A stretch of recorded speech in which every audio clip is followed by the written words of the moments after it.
Did I felt like we had a great car, and that held true for tonight. The car was really good, and it's second. You know what I mean? It's like it's okay, but it's not winning. But the good thing is that we have the fastest car at the end of the race, and if you have the fastest car at the end of the race, you know, every week you'll win plenty of races. So if we could just do this, we can just do this more often. This is we will have turned the page, and we've got a lot of good things to look forward to. So hopefully we can go back, look at what we did tonight, and apply it for the races to come. But man, he just kept getting bigger, you know, in the windshield, bigger and bigger, and I just didn't have enough laps. I was trying so hard to catch him. But I want to say a special congratulations to David. He is a class act, a really great guy. You guys know that, and it's cool to see how happy he is. Is there ever an asterisk on a win if it's range shortened? Does it take anything away from a victory, or is a victory no matter how many laps you guys do?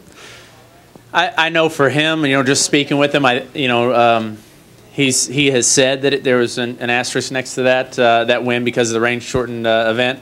So I know this is really special for him. I know for me personally, my first win was a really big deal, but my second win felt like it kind of galvanized me and my team, and it's really put a stamp on the fact that we belonged in victory lane. So, you know, that second win is very important, and you know, I can only speak for myself, but that meant a lot to me, that second win. Lee Spencer, Fox Sports. How does it feel to finally be up at the front where you were so used to running prior to the last probably 18 races or 2 years? It was nice. It's great to run up front. These guys are so nice and polite up there in front of the race. You know, you race hard, and but everybody's kind of good job. It's just fun. Just good to have a fast race car, and it felt good to be able to focus on little things like, you know, my line and how I was driving the car and how I was pushing the pedals, rather than you know, how I was going to stay on the lead lap. That's nice. So hopefully we can apply what we learned tonight and go forward, be faster more often. That's a lot more fun.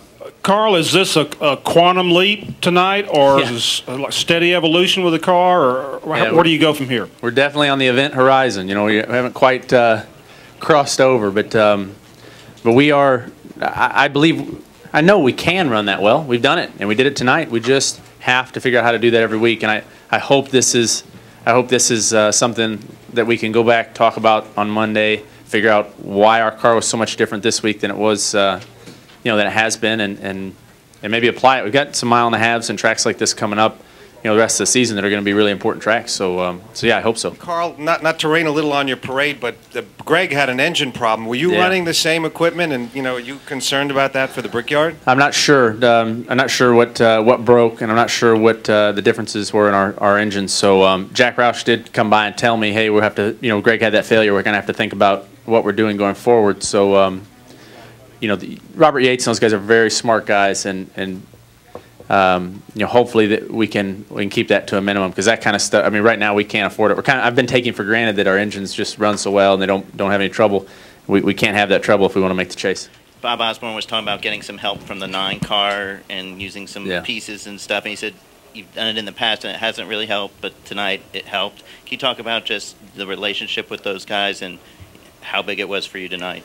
Yeah, you know, these guys are getting, you know, a hell of a guy in Casey, and they know that. But he's a very good race car driver, and Kenny Francis is very good at what he does. And their team has been helping us. And this week they helped us quite a bit, and it paid off. So you know, I mean, right up to the driver intros, I was talking to Casey about his car and about what we thought our cars were going to do and how they worked in practice. And he's just he's a very even-keeled guy that has given me a lot of good help, and those parts and that help from Kenny Francis were that's probably what made the difference tonight for us, I believe.